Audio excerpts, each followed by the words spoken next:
আসসালামু আলাইকুম সুপ্রিয় শিক্ষার্থী, আশা করি সকলে ভালো আছেন। আজকে আলোচনা করব ফান্ডামেন্টাল অফ ম্যাথমেটিক্স অনার্স প্রথম বর্ষের একটি কোর্স।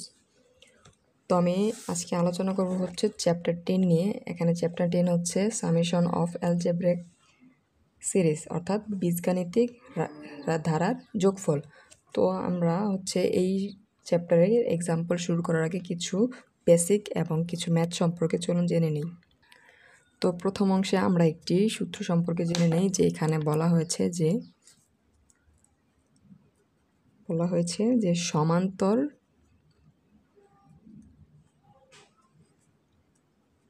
সমান্তর প্রগমনের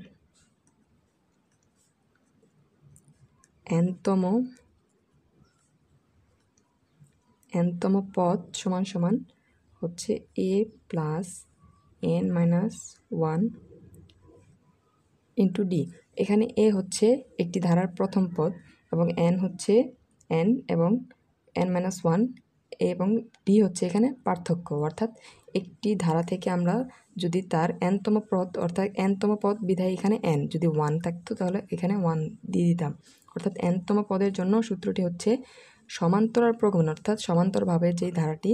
বৃদ্ধি পায় সেই ধারা সমান্তর ধারার ক্ষেত্রে nতম পদের সূত্র হবে a plus n minus 1 into D. এবং গুণোত্তর প্রগমনের আরেকটি, এটা হচ্ছে সমান্তর, আরেকটা হচ্ছে গুণোত্তর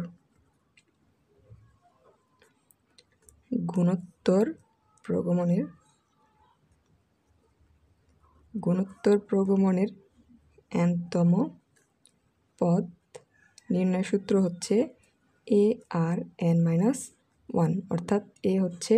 প্রথম পদ, এ হচ্ছে ব্যবধান অর্থাৎ পার্থক্য n মাইনাস 1। আরেকটি সূত্র আমরা জেনে নিই,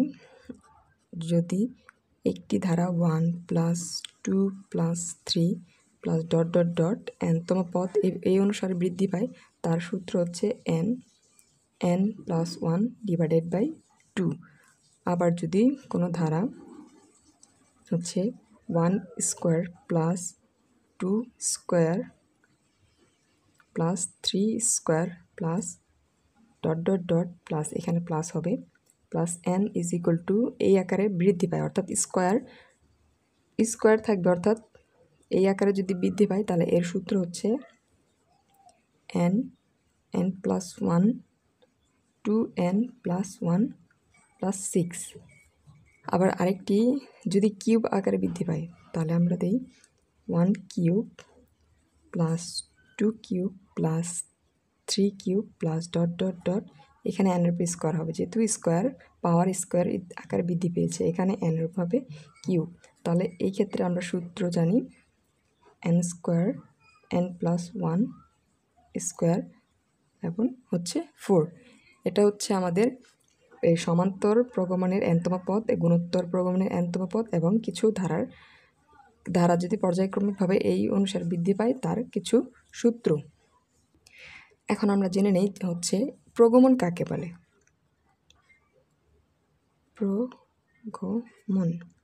প্রগমন কাকে বলে? প্রগমন হচ্ছে যদি দুই বা ততোধিক, অর্থাৎ একটি রাশি থাকবে দুই বা ততোধিক, যেমন 1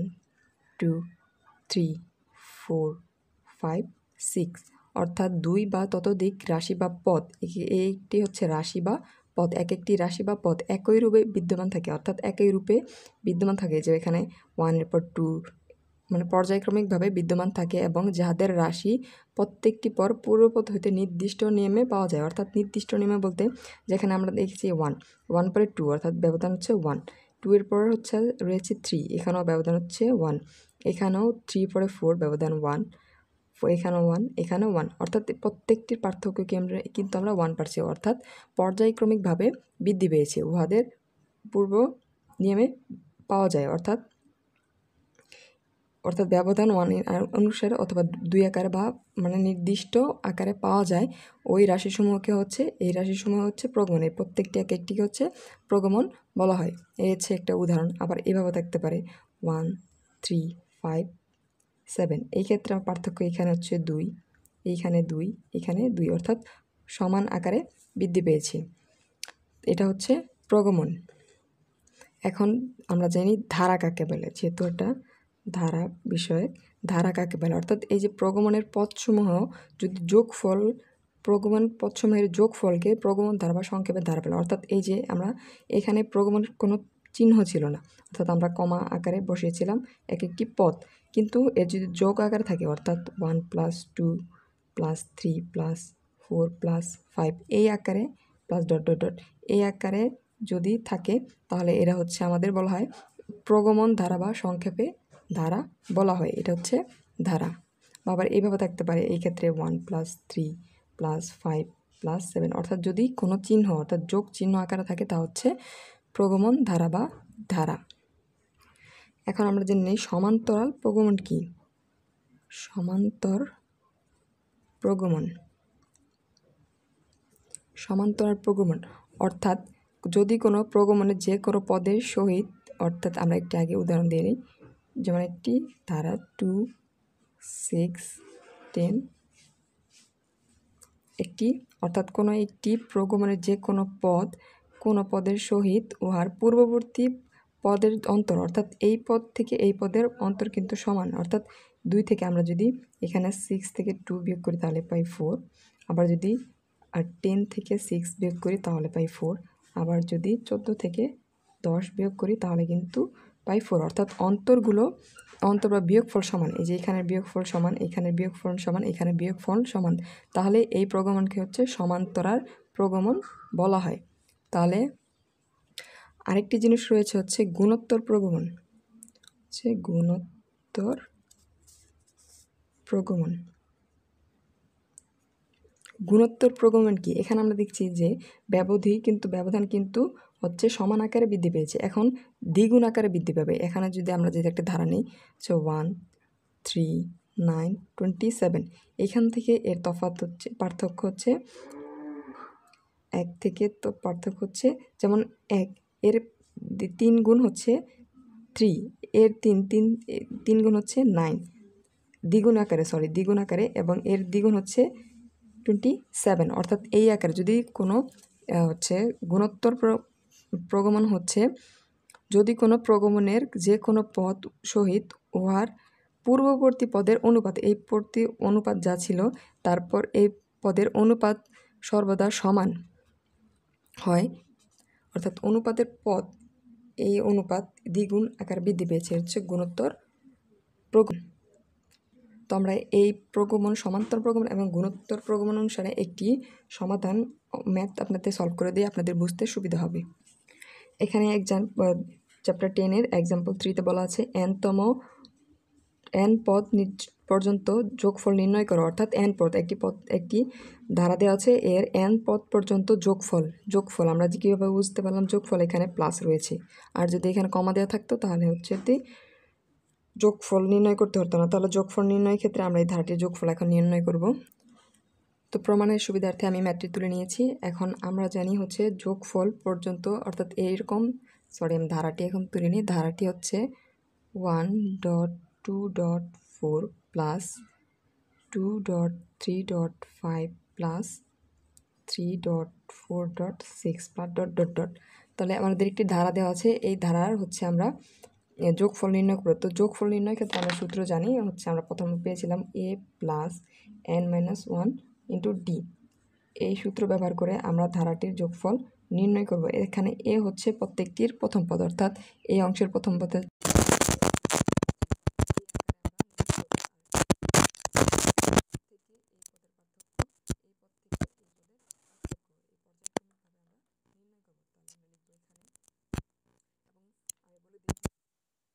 সূত্র হচ্ছে s, এটা হচ্ছে আমাদের নির্ণয় সূত্র। এই অংশ u1 নির্ণয় করব, তারপর u1 আমরা bn নির্ণয় করব, bn এর মান নির্ণয় করব, যা আমাদের হচ্ছে ধারার যোগফল। তো আমরা লিখব প্রথমে এখানে প্রথম অংশে আমরা u1 নির্ণয় করব। তো un সমান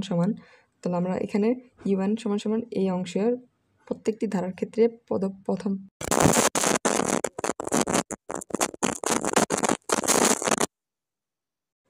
n - 1, যেহেতু তাহলে n এর মান a থাকবে, d এখানে তফাৎ হচ্ছে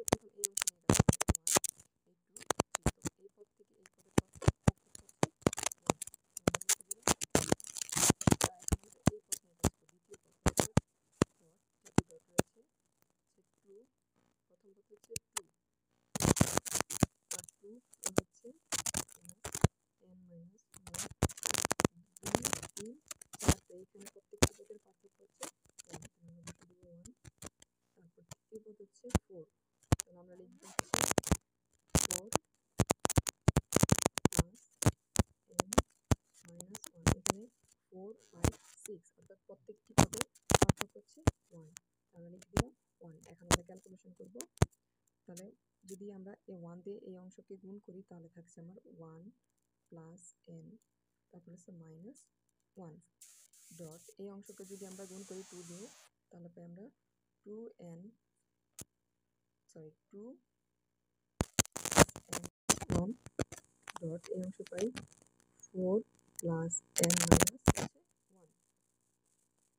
অর্থাৎ এই 1 দিয়ে এই অংশকে গুণ করবো এই 1 দিয়ে এই মানকে এই 1 দিয়ে এই মানকে তো এখন আমরা যোগ বিয়োগ করে পাই তো এইখানে আমরা দেখতে পাচ্ছি যে মাইনাস 1 আর প্লাস 1 কিন্তু আমাদের কাটা যায় তাহলে এখানে শুধু থাকে n তম পদ আর এইখানে থাকে 2 থেকে যদি আমরা মাইনাস 1 বাদ দিই তাহলে থাকে n প্লাস 1 আর এই অংশ থেকে যদি আমরা বাদ দিই তাহলে আমরা থাকে n প্লাস 4 থেকে মাইনাস 1 চলে গেলে 3 এখন আমরা যেহেতু আমরা জানি ধারাটি পর্যায়ক্রমিকভাবে বৃদ্ধি পায় তাহলে আমাদের এখানে রয়েছে n প্লাস 1 কিন্তু এখানে আমাদের n প্লাস 3 তো আমাদের কাজ হচ্ছে n প্লাস 3 কে n প্লাস 2 বানানো তাহলে আমরা লিখতে পারি n n প্লাস 1 এখানে n প্লাস 2 বানানোর জন্য আমরা কিভাবে লিখতে পারি ডট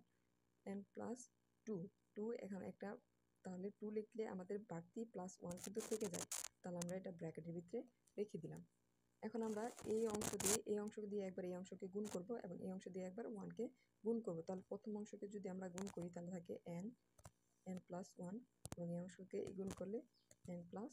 2 এবং 1 দিয়ে এই অংশকে গুণ করলে আমাদের থাকে প্লাস এই যে প্লাসে প্লাস n 1 প্লাস n আমরা এই অংশে এই পাই এটা হচ্ছে আমরা বের করছি আমাদের e1 এর মান অর্থাৎ e1 এর মান এখানে পর্যায়ক্রমিকভাবে বৃদ্ধি পেয়েছে এখন আমরা নির্ণয় করব আমাদের vn এর মান তো v1 এর মানের ক্ষেত্রে আমরা v1 নির্ণয় করার সূত্র হচ্ছে vn সমান সমান এই পদ রয়েছে তো আমরা vn এভাবে নির্ণয় করব হচ্ছে প্রথম পদ এই অংশ অর্থাৎ এই অংশ আমরা লিখে নেব এই অংশ আমরা ছিল 1 n n plus 1 n plus 2 যতগুলো পদ থাকবে তার থেকে একটি পদ যোগ করে দিতে হবে যেমন এখানে রয়েছে n প্লাস 2 পর্যন্ত আমরা আরেকটি পদ যোগ করে দেব n প্লাস 3 তো নিচের অংশে আমরা লিখব যে এখানে পদ ছিল 1 2 3 তিনটি পদ ছিল আমরা যোগ করে দিয়েছি আরেকটি পদ তাহলে হবে 3 প্লাস 1 আমি আবারও বলছি আবার এই অংশে ছিল দুটি পদ আমাদের vn নির্ণয় করার ক্ষেত্রে আরেকটি পদ যোগ করে দিতে হবে এবং নিচে লিখতে হবে যে আমাদের যতগুলো পদ ছিল সেই তার মান এবং কয়টি পদ আমরা যোগ করলাম তার মান এখানে আমরা একটি পদ যোগ করেছি যেটা একটি পদ যোগ করতে হবে তাহলে 1 আর এইখানে প্রত্যেকটি পদের পার্থক্য কত 1 1 plus 1 1 plus 2 n plus 2 n plus 3 এখানে পার্থক্য হচ্ছে 1 তাহলে এর সাথে গুণ হবে 1 তো এই অংশে আমরা লিখব প্লাস এখানে রয়েছে n প্লাস 1 তারপর এই অংশে রয়েছে তাহলে আমরা এখানে পদ ছিল আমাদের দুইটি আরেকটি পদ যোগ করব n প্লাস 2 তো এখানে আমার দুটি পদ রয়েছিল 2 তাহলে আমরা যোগ করেছি একটি তাহলে 2 প্লাস 1 আর আমাদের এই পদের পর পার্থক্য হচ্ছে 1 তাহলে আমরা লিখে দেবো 1 তো আমরা এখন ক্যালকুলেশন করব এখন যদি ক্যালকুলেশন করি তাহলে আমরা কি পাই তাহলে আমরা পাই উপর অংশে ক্যালকুলেশন কিছু নেই তাহলে n plus 1 n plus 2 n plus 3 আর এই অংশে আমরা লিখতে পারি 3 প্লাস 1 4 ইন্টু 4 তাহলে 4 প্লাস এই অংশ আমরা লিখতে পারি তাহলে উপর অংশে কিছু চেঞ্জ হবে না 1 n প্লাস 2 আর এই অংশ হবে 3 ইন্টু 1 ইকুয়াল টু 3 এখন আমরা কি করতে পারি এখান থেকে কিছু মান কমন নিতে পারি যদি কমন নেই তাহলে আমাদের কি থাকে তাহলে আমরা এখানে দেখতে পাচ্ছি যে এই অংশে n প্লাস 1 n প্লাস 2 এই অংশে রয়েছে n প্লাস 1 n প্লাস 2 তাহলে আমরা যদি কমন নেই তাহলে এই অংশ থেকে কমন নিতে পারি এই অংশ রয়েছে যা তাহলে রয়েছে n প্লাস 1 n প্লাস 2 অর্থাৎ এই অংশটি এই পদগুলো উভয় অংশে বিদ্যমান তাই আমরা কমন নিলাম তাহলে কমন নেওয়ার পর এই অংশ থাকে যে n প্লাস 3/4 এবং এই অংশ থেকে থাকে যেহেতু এই অংশে কিছু নেই তাহলে 1/3 তো আমরা সেকেন্ড ব্র্যাকেট দিয়ে ক্লোজ করে দেব তো এখন আমরা যদি এই অংশ লসাগু করে ক্যালকুলেশন করি তাহলে আমাদের পাই n plus 1 n plus 2 dot 3 আর 4 এবং 3 লসাগু 12, তাহলে এই 12 থেকে যদি আমরা ভাগ করে তো গুণ করবো, তাহলে ভাগ করলে থাকে 3 দিয়ে এই অংশকে গুণ করলে 3n প্লাস হচ্ছে 9 এবং প্লাস ভাগ করলে 4 একে 4। তো আমরা ক্যালকুলেশন করি যদি, তাহলে কি হয়, যেহেতু এই অংশের সাথে 12 অর্থাৎ সম্পূর্ণ অংশের সাথে 12, তাহলে আমরা লিখব n প্লাস 1 n প্লাস 2, এখানে থাকে হচ্ছে 3n, আর এই দুটা যোগ করলে হচ্ছে ডট 3n প্লাস 13/12। এটা হচ্ছে আমরা পেয়েছি bn, অর্থাৎ আমাদের bn এর মান নির্ণয়। এখন আমরা পেয়ে গেছি un, আমাদের জানি আমরা যোগফল নির্ণয় করতে হবে sn equal to un minus bn। তো এখানে আমরা u1 পেয়ে গেছি এবং bn পেয়ে গেছি। এখন আমরা এখানে b নট হবে, u1 না v নট, যেহেতু আমরা আমাদের vn নির্ণয় করে তারপর b নট নির্ণয় করতে হবে, তাহলে আমরা এই vn এর মান 0 যদি নট বসিয়ে দেই, 0 বসিয়ে দেই, তাহলে আমরা b নটের মান পেয়ে যাব। তো আমরা এখন b নটের মান নির্ণয় করব, অর্থাৎ bn এ যদি b নটের মান বসি, তাই এখানে এখন v নট এ n এর n সমান 0 বসিয়ে পাই, অর্থাৎ n এর জায়গায় আমরা প্রত্যেকটা মান 0 বসিয়ে দেবো। তাহলে আমাদের b not is equal to, যদি n এর জায়গায় আমরা 0 বসাই, তাহলে 0 plus 1 0 plus 2 dot 3 into 0 plus 13 হচ্ছে 12। তো এখানে 0-র সাথে আমরা জানি 0-র সাথে কোনো সংখ্যা গুণ করলে তার পুরো মান 0 হয়ে যায়, অর্থাৎ উপরের সম্পূর্ণ মান 0 এবং নিচে ছিল 12, অর্থাৎ আবার জানি 0-র সাথে কোনো কিছু ভাগ করলে তার মান হয়ে যায় 0। তাহলে আমরা এখন নির্ণয় করব যোগফল sn সমান আমরা জানি un মাইনাস v নট। তাহলে আমরা u1 এর মান বসিয়ে দিব, un সমান আমরা পেয়েছিলাম হচ্ছে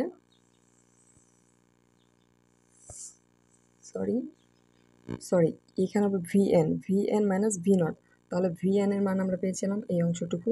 অর্থাৎ আমরা লিখে দেব, আমি আবার বলে দিচ্ছি আপনাদের, আমার একটু ভুল হয়েছিল, যে sn এর মান আমরা নির্ণয় করব হচ্ছে vn মাইনাস v নট। তো আমরা vn নির্ণয় করব un বের করে vn বের করতে হবে, এবং vn বের করার পর এর n এর মান 0 বসিয়ে দিলে v নট পেয়ে যাব। তো আমরা এখানে sn সমান vn মাইনাস v নট, এখন আমরা bn এর মান বসিয়ে দেবো। আমরা bn এর মান এখানে পেয়েছিলাম হচ্ছে n plus 1 n plus 2 dot 3n plus 1 12 minus হচ্ছে v নট সমান আমরা পেয়েছিলাম 0। তাহলে আমরা এই অংশ থেকে 0 করতে আমরা মান পাই হচ্ছে n plus 1 n plus 2 dot 3n plus 1 3/12। এটাই হচ্ছে আমাদের এই প্রদত্ত ধারার n-তম পদের যোগফল, অর্থাৎ sn এর মান। তো আশা করি সকলে বুঝতে পেরেছেন। যদি কোনো অংশে বুঝতে সমস্যা হয় অবশ্যই কমেন্ট সেকশনে আমাকে জানাবেন। ধন্যবাদ।